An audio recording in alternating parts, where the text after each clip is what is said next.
वालेकुम स्टूडेंट्स, आज मैथ का हम जो टॉपिक डिस्कस करेंगे वो है अर्थमेटिक सीक्वेंस। बुनियादी तौर पर हम ये जानने की कोशिश करेंगे कि अर्थमेटिक सीक्वेंस होता क्या है। अभी मैं आपके सामने कुछ डिजिट्स लिखूँगा।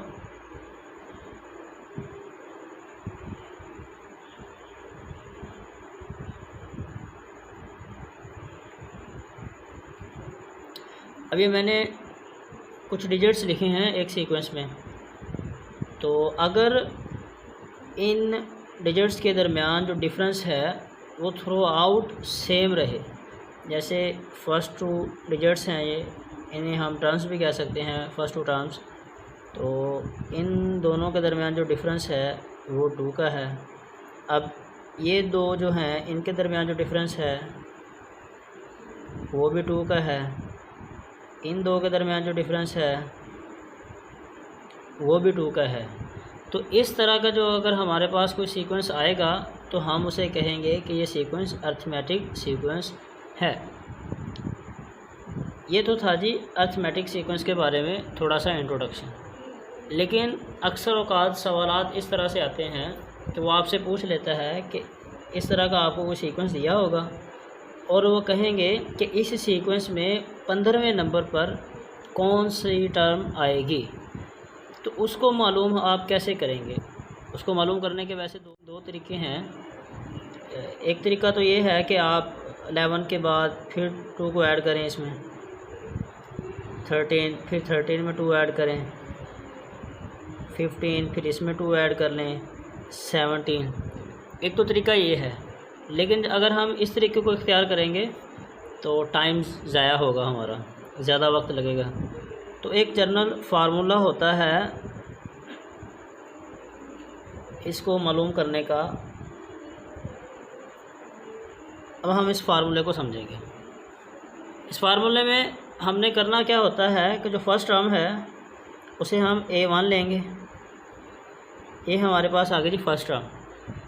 अब हम डिफरेंस लेंगे जो इस पूरे सीक्वेंस में आ रहा है, डिफरेंस।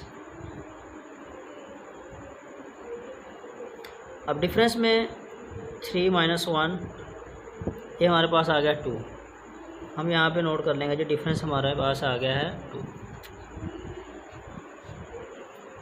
अब हमने क्या करना है, फार्मूला जो हम यहाँ पे लगाएंगे वो हम लगाएंगे A = A1 +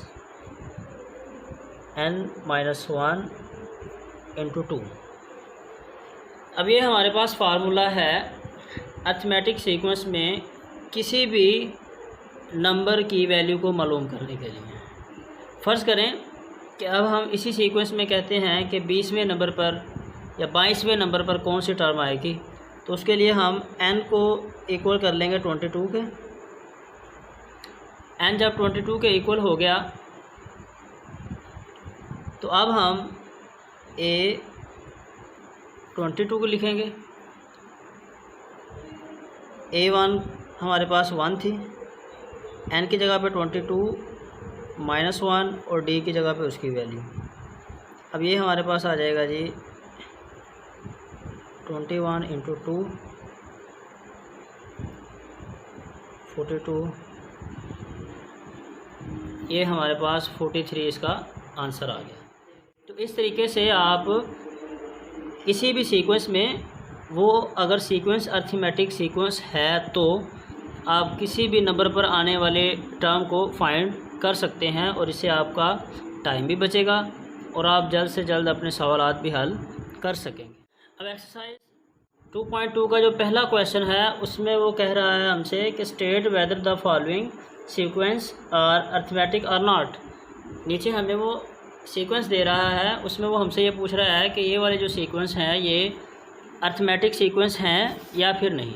जो पहला हमें उसने सीक्वेंस दिया है वह है 7, 10, 13, 16 एंड सो ऑन। अब जो फर्स्ट कंडीशन है अर्थमेटिक सीक्वेंस के लिए वो ये है कि इन सब के दरमियान जो डिफरेंस है वो सेम होना चाहिए। डिफरेंस हम निकालेंगे फर्स्ट 2 टर्म्स का, 3 का डिफरेंस है जी। अब इस इन दो टर्म्स के दरमियान हम डिफरेंस निकालेंगे,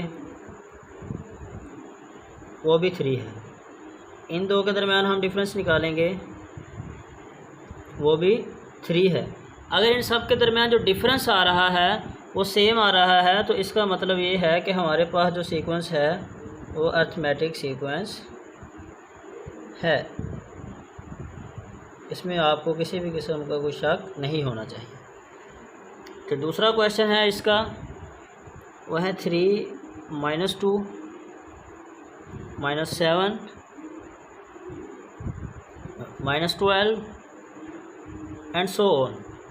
अब देखें, हमने फिर वही काम करना है, फर्स्ट टू टर्म्स के दरमियान हमने डिफरेंस को फाइंड आउट करना है। -2 और -3, ये हमारे पास आ गया जी -5।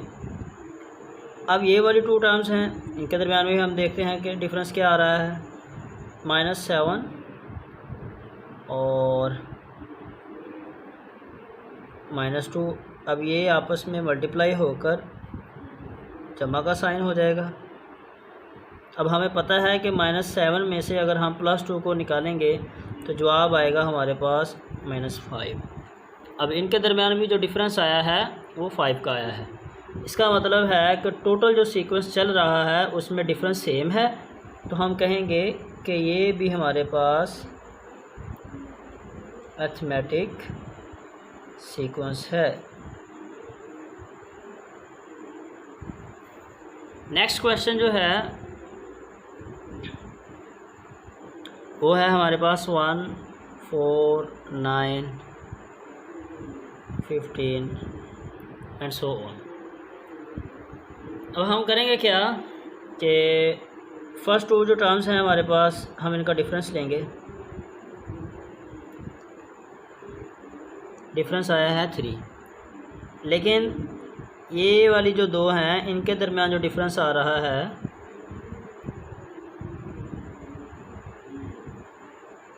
वो बिल्कुल ही डिफरेंट है। अब अगर इन दोनों के दरमियान हम डिफरेंस लेंगे तो वो 6 आ रहा है।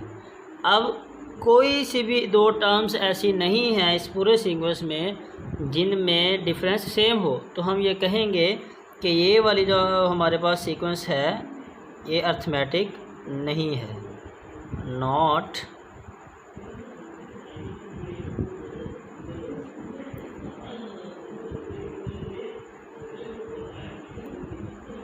Arithmetic sequence. जो नेक्स्ट क्वेश्चन है इसमें पार्ट 4 है इस क्वेश्चन का, उसमें 5, 5, 5, 5। अब और अगर हम इस क्वेश्चन को देखें तो हमें ऐसे लग रहा है कि 5 बार बार रिपीट हो रहा है, तो ये अरिथमेटिक नहीं होगा। लेकिन अरिथमेटिक के लिए किसी भी चीज़ का बार बार ज़रूरी होना, बार बार रिपीट होना। अब अगर हम इस क्वेश्चन को देखते हैं तो देख के तो हमें यही लग रहा है कि एक ही टर्म है और वो बार बार रिपीट हो रही है, तो ये अरिथमेटिक नहीं होगा। लेकिन जो फर्स्ट कंडीशन है अरिथमेटिक सीक्वेंस होने के लिए वो ये है कि जितनी भी टर्म्स उस सीक्वेंस में हैं उनके दरमियान जो डिफरेंस है वो एक जैसा होना चाहिए। अब इन दोनों के दरमियान अगर हम डिफरेंस निकालें, ये 0 का है, ठीक हो गया जी। अब इन दोनों के दरमियान अगर हम डिफरेंस निकालें वो भी 0 का है। अब इन दोनों के दरमियान अगर हम डिफरेंस लें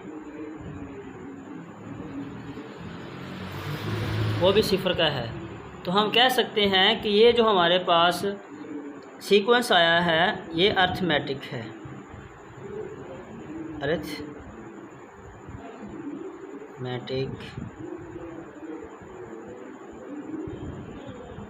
सीक्वेंस। सेकंड क्वेश्चन है एक्सरसाइज 2.2 का, उसमें वो हमें कह रहा है कि nth टर्म जो है वो हमने दे दिया जी आपको।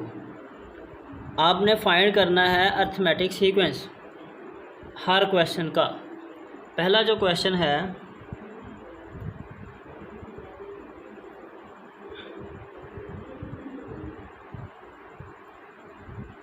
ठीक है जी। अब हमने इस सवाल को हल इस तरीके से करना है कि जो n है हमारे पास ये हम कोई भी इंटीजर ले सकते हैं। फ़र्ज़ करें हम कहते हैं n हमारे पास 1 के इक्वल है, तो अब हम a1 लिखेंगे। 4 n की जगह पे 1 माइनस 3, 4 माइनस 3 और आंसर हमारे पास आ गया जी 1। अब ये हमारे पास इस सीक्वेंस की पहली टर्म आ गई। अब हम कहेंगे n इज़ इक्वल टू 2,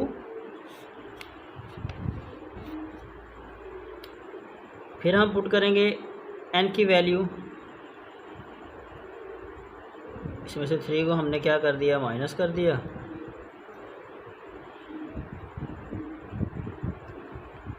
ठीक है,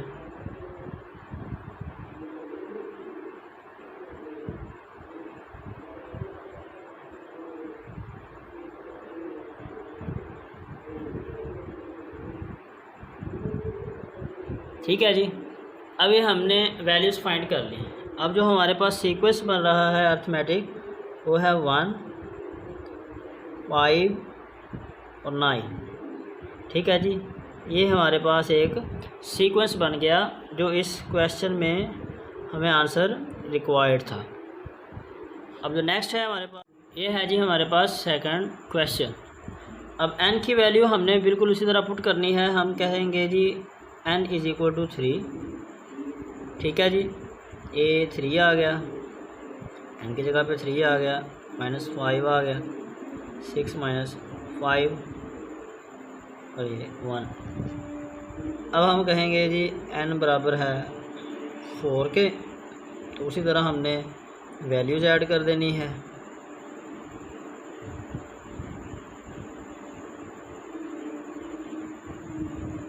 ठीक है जी, फिर हम कहेंगे n इक्वल है 5 के,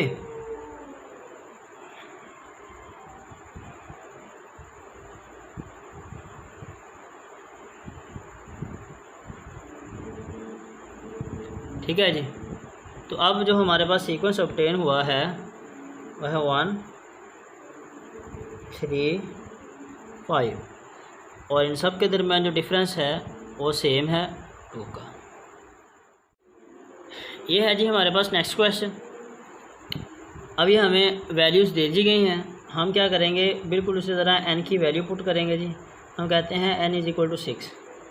ठीक है जी, a 6 हो जाएगा, 6 + 2 8, पहली टर्म आ गई हमारे पास। अब हम कहेंगे n is equal to 7, a 7 हो गया, 7 + 2 9। अब हम कहेंगे n is equal to 8, a 8 हो गया जी, 8 + 2 हमारे पास आ गया जी 10। जो सीक्वेंस ऑब्टेन हुआ है हमारे पास 8, 9, 10 और इनके दरमियान जो हमारे पास डिफरेंस आ रहा है वो सेम है। अब एक बात आपने हमेशा याद रखनी है कि जब भी आपने n की वैल्यू पुट करनी है तो एक सीक्वेंस में पुट करनी है। सीक्वेंस में जब आप n की वैल्यूज़ पुट करेंगे तो आपके पास जो आंसर आएगा वो अर्थमेटिक सीक्वेंस में आएगा। अब ऐसे नहीं है कि आप एक जगह पे n की वैल्यूज़ को 2 लें और दूसरी जगह पे आप 6 ले लें और उसके बाद आप ले लें जी 9। तो इस तरीके से जब भी आप सवाल को करेंगे तो आपके पास जो सीक्वेंस आएगा वो अर्थमेटिक सीक्वेंस